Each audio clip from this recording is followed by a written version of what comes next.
En el nombre del Padre, y del Hijo, y del Espíritu Santo. Señor, abre mis labios. Señor, te confieso todos mis pecados, mis flaquezas y mis fallas, mis muchísimas fallas.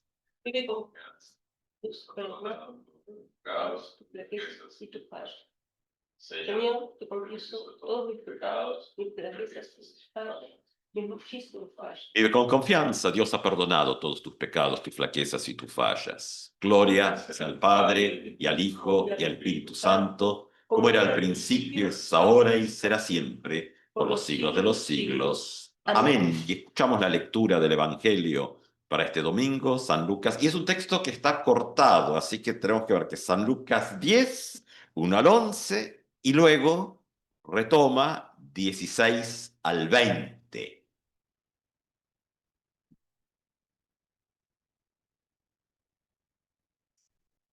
Y la lectura dice así. Después de esto, el Señor designó a otros 72 y los envió de dos en dos para que lo precedieran en todas las ciudades y sitios a donde él debía ir. Y les dijo, la cosecha es abundante, pero los trabajadores son pocos. Rueguen al dueño de los sembrados que envíen trabajadores para la cosecha. Vayan, yo los envío como a ovejas en medio de lobos. No lleven dinero, ni alforja, ni calzado, y no se detengan a saludar a nadie por el camino. Al entrar en una casa, digan primero, que descienda la paz sobre esta casa. Y si hay allí alguien dignos de recibirla, esa paz reposará sobre él. De lo contrario, volverá a ustedes. Permanezcan en esa misma casa comiendo y bebiendo de lo que haya, porque el que trabaja merece su salario. No vayan de casa en casa. En las ciudades donde entren y sean recibidos, coman lo que les sirvan, curen a sus enfermos y digan a la gente, el reino de Dios está cerca de ustedes. Pero en todas las ciudades donde entren y no los reciban, salgan a las plazas y digan, hasta el polvo de esta ciudad que se ha adherido a nuestros pies, lo sacudiremos sobre ustedes. Sepan, sin embargo, que el reino de Dios está cerca. El que los escucha a ustedes, me escucha a mí. El que los rechaza a ustedes, me rechaza a mí. Y el que me rechaza, rechaza a aquel que me envió. Los 72 volvieron y le dijeron, llenos de gozo, Señor, hasta los demonios se nos someten en tu nombre.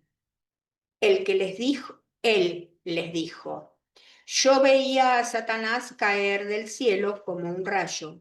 Les he dado poder para caminar sobre las serpientes y escorpiones y para vencer todas las fuerzas del enemigo y nada podrá dañarlos. Es palabra inspirada por Dios. Gracia pasa a ustedes de Dios nuestro Padre, de su Hijo Jesucristo. Amén.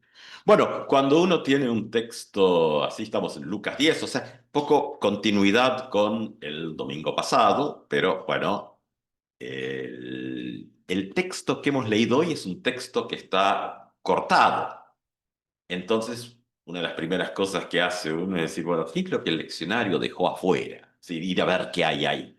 Bueno, sí, y hay material interesante con las complejidades propias de un texto que tiene una estructura que digamos que no es sencilla y que uno dice, bueno, ¿cómo abordar el texto, su lectura?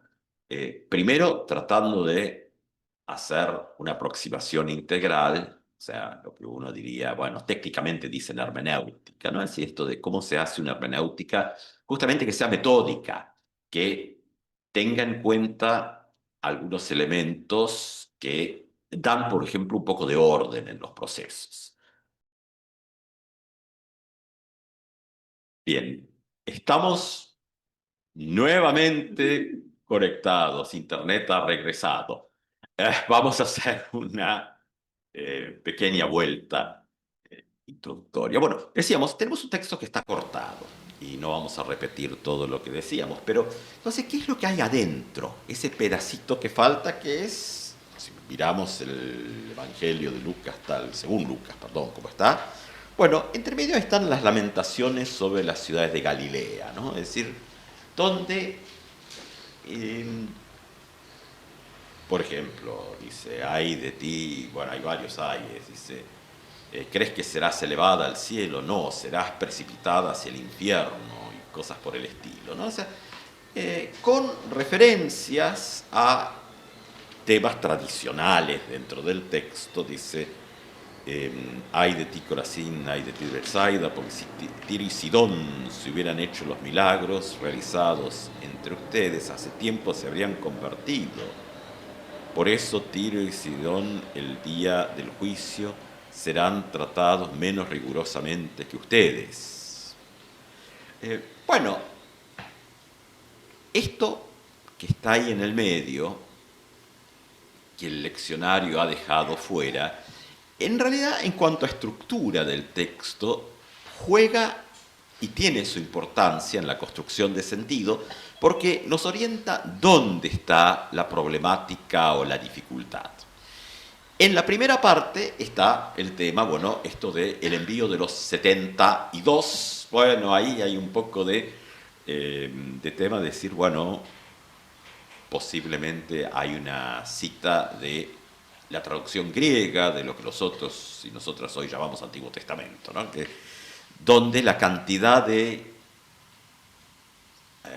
decirlo, países, no hay una noción de estados como el actual, pero de los reinos o del mundo eran 70 o 72 según la traducción griega. Entonces, esto podría estar relacionado de alguna manera con el capítulo anterior, donde en el comienzo los 12 son enviados y ahora 72. O sea, y esto como que juega un poquito en, bueno, los 12 tiene que ver más con posiblemente las tradiciones de las 12 tribus de Israel. Eso aparece en el texto. Y 72 tendría que ver con una visión del mundo.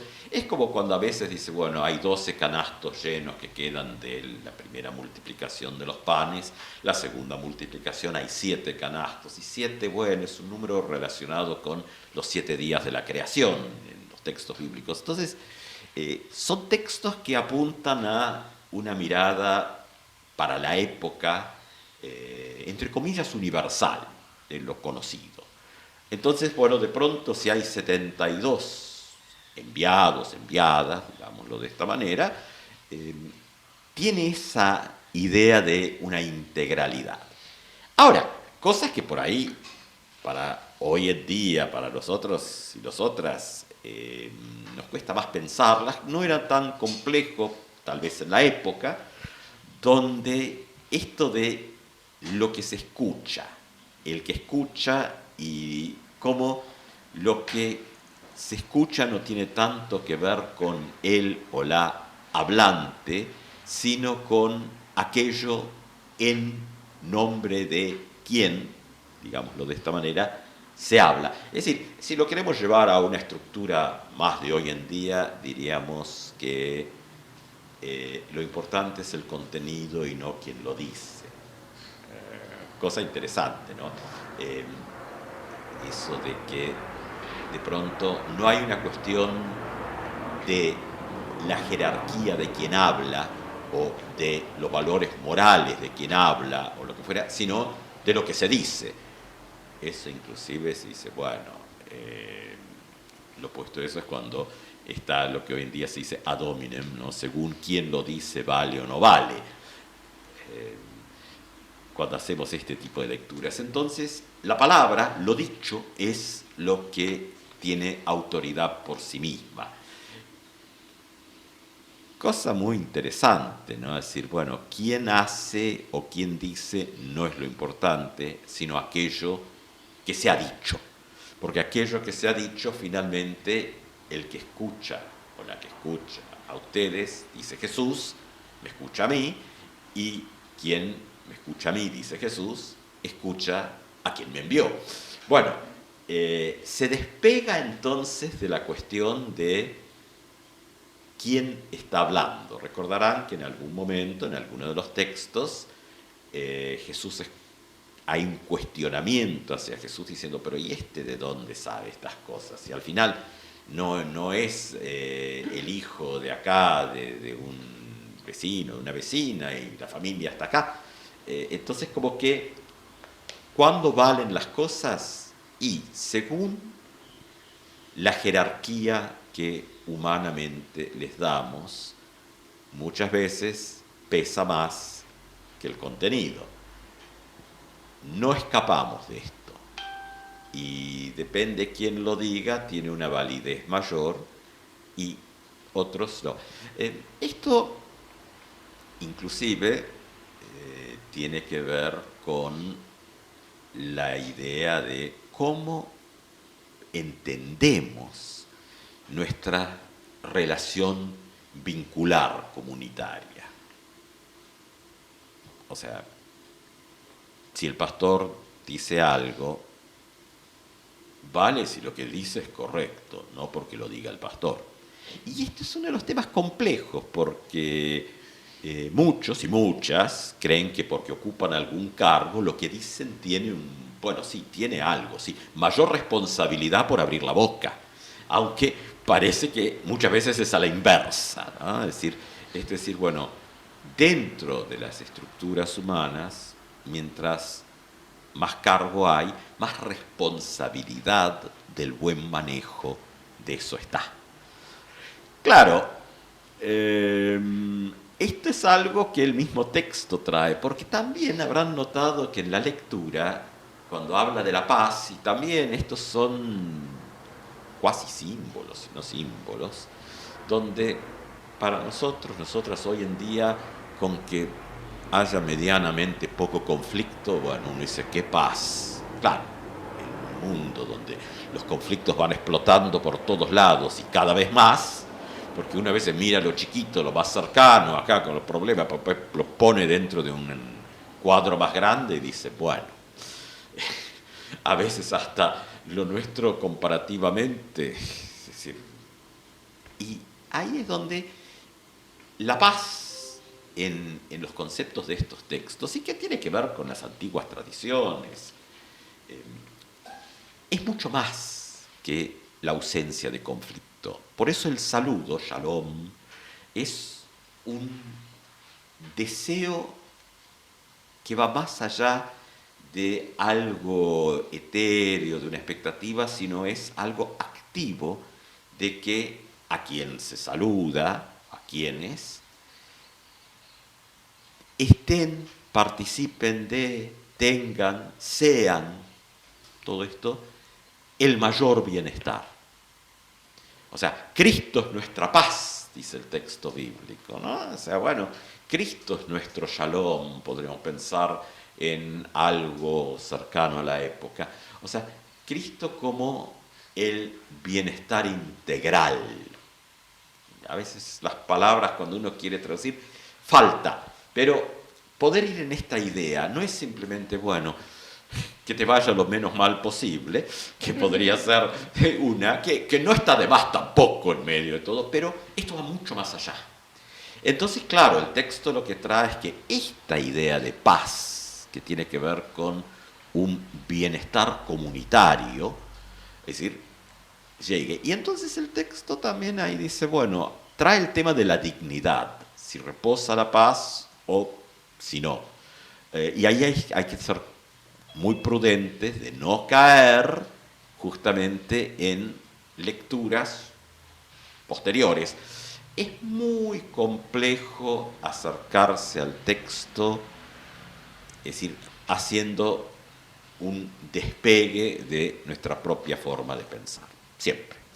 Por eso en realidad en los procesos hermenéuticos, interpretativos, y les debo a un par que me pidieron el libro de la doctora Beatriz Melano Couch, ¿no? Hermenéutica metódica, pero bueno, como señala, y totalmente subjetivo lo que voy a decir ahora, como muchas de las cosas, ¿no?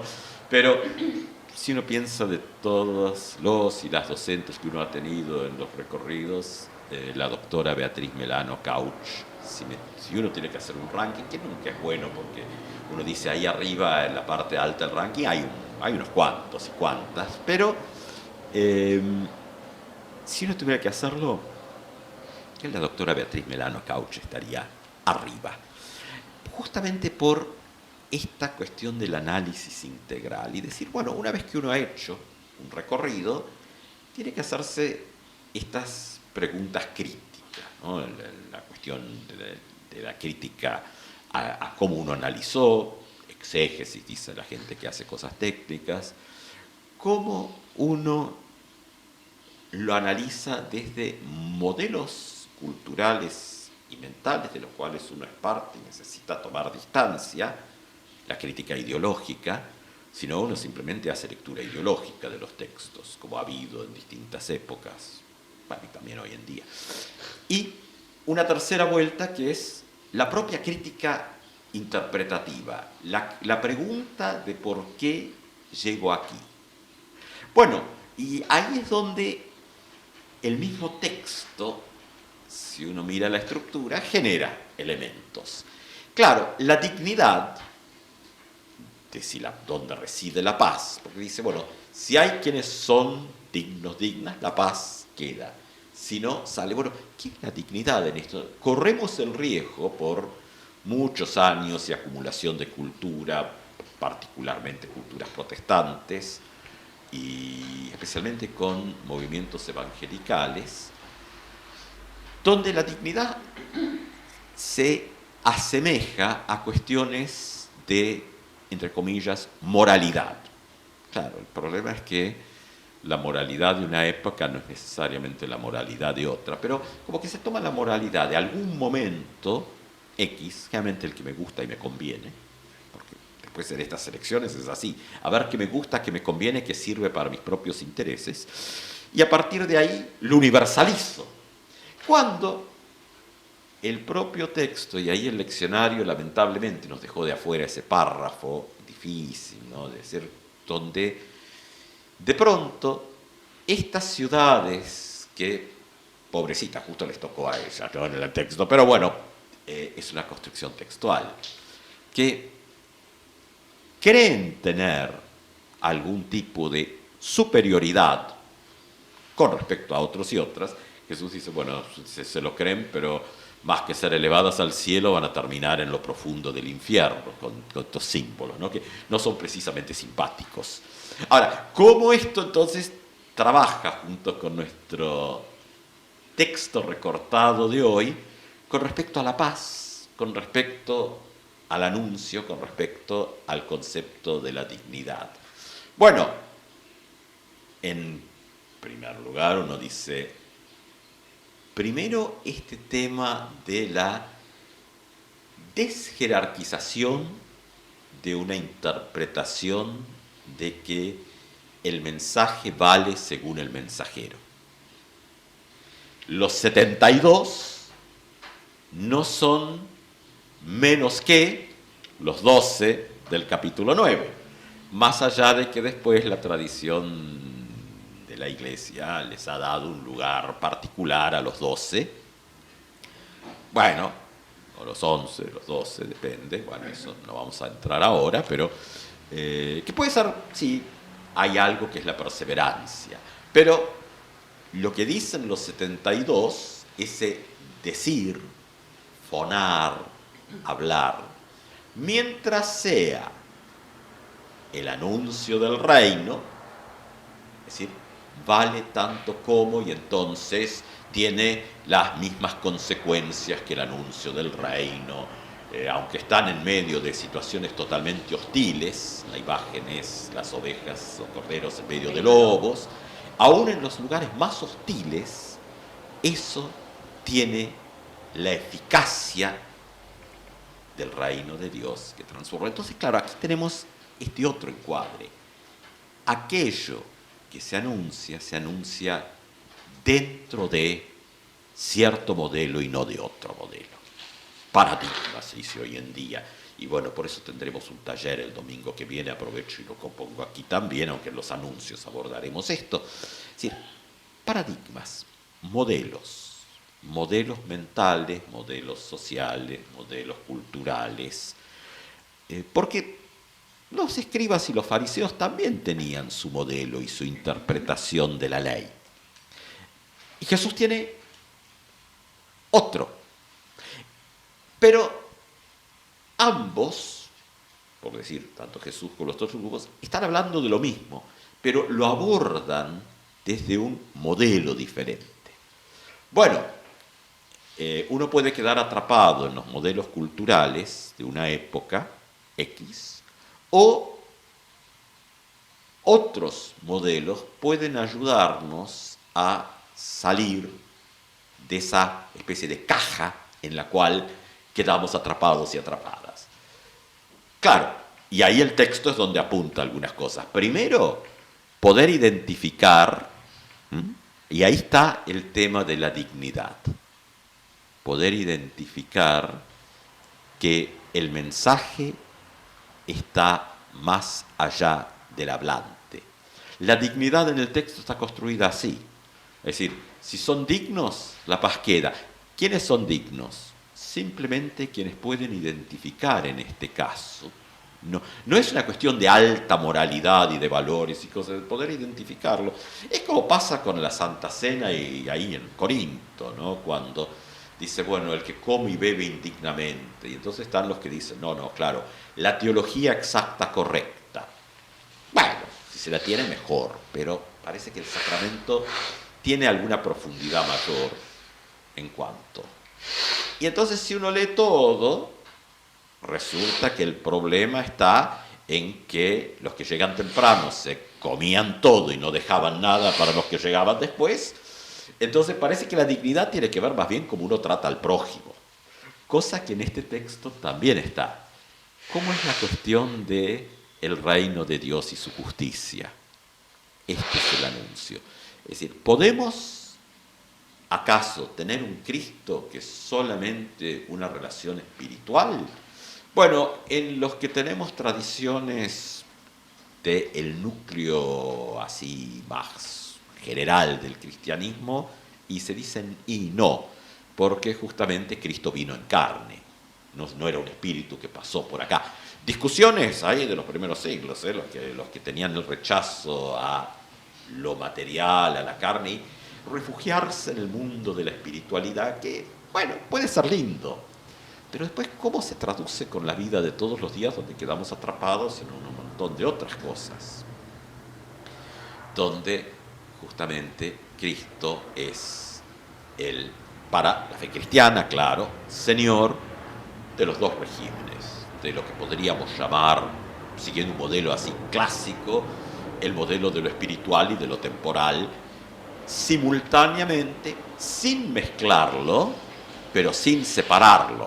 O sea, no podemos decir, no, una cosa es los temas espirituales y entonces no me puedo involucrar, y otra cosa son los temas temporales de todos los días, donde puedo hacer otras barbaridades.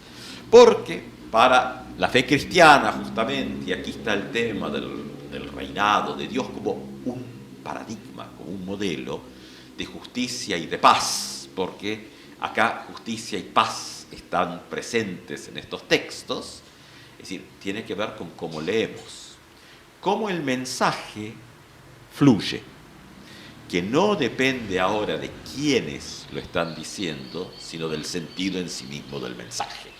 Bueno, qué complejidad de un texto que en la primera apariencia, casi un texto espiritualizado, ¿no? Ahí donde cae Satanás, que habría que ver el símbolo, cómo funciona aquí.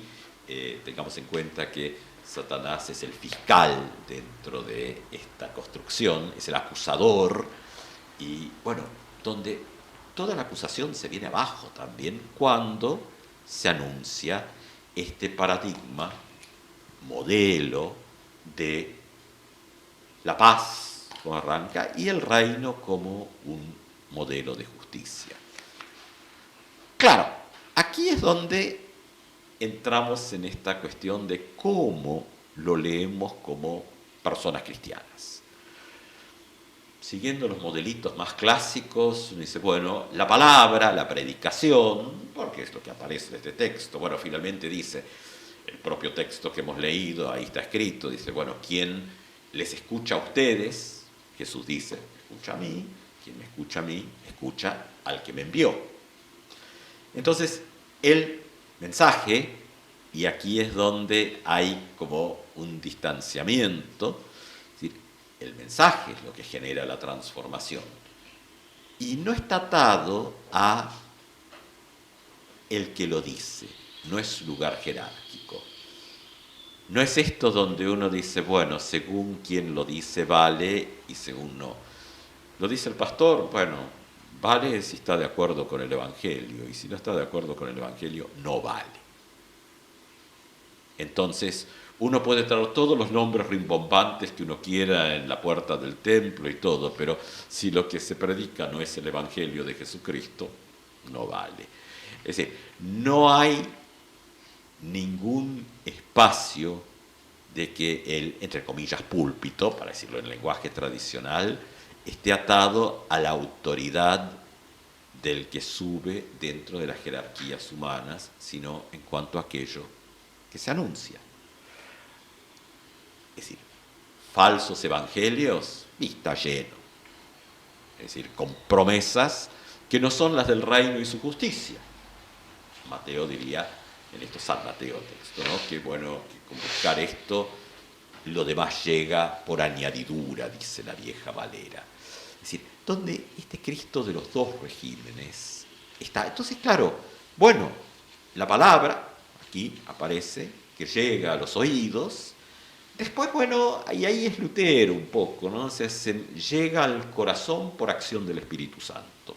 Ahí ya no es una cuestión donde interviene ni los 70 ni los predicadores, es Dios quien lo mueve.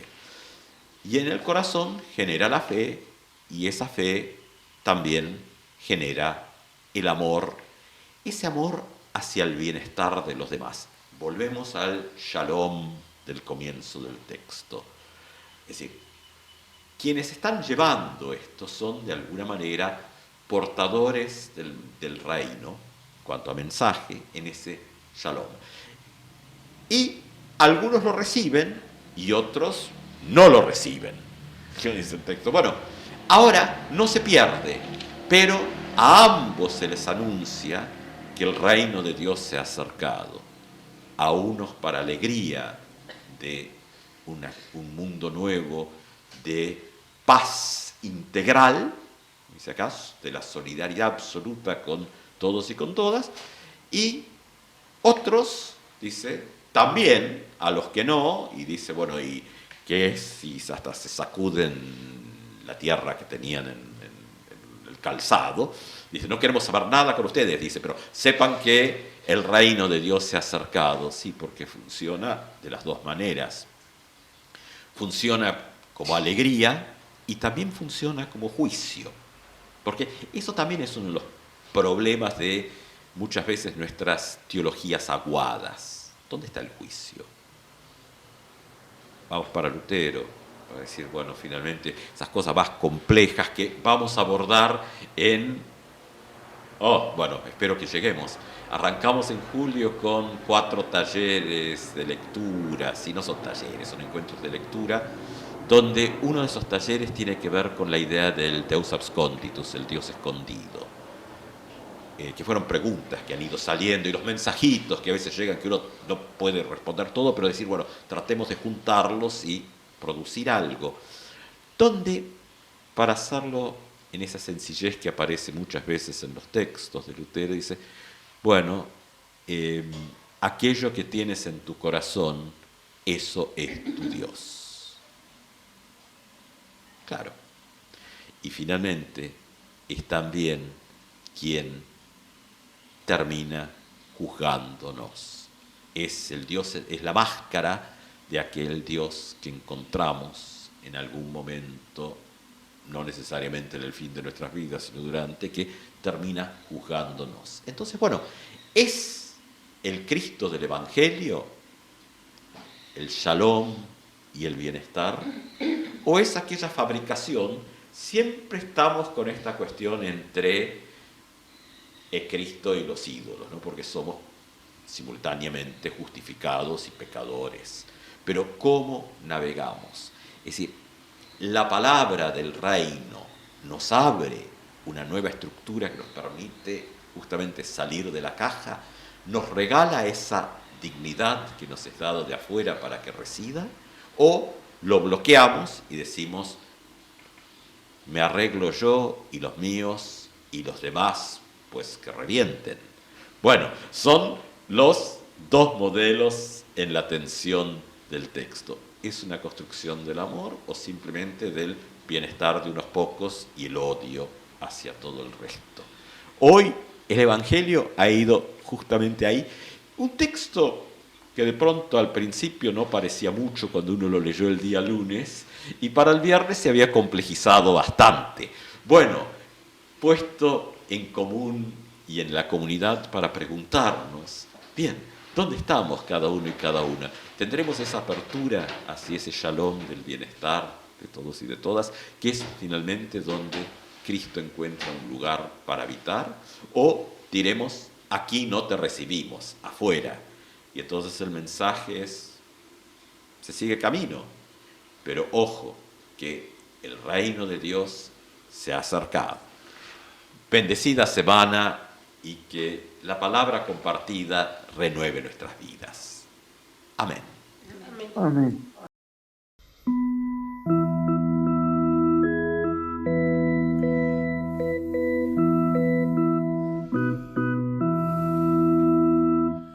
Arriba los corazones, cerca está la salvación. El tiempo ya madurado, es la hora del Señor. Hoy el mundo te reclama, ven Señor Jesús, que venga tu reino de amor. Sin ti la gente perece por el hambre y la presión. Sin ti los pueblos se hunden en la guerra y la ambición. Hoy el mundo te reclama, ven Señor Jesús, que venga tu reino de amor. Tú eres nuestra esperanza, eres vida y verdad, libertador de los pobres, mensajero de la paz. Hoy el mundo te reclama, ven Señor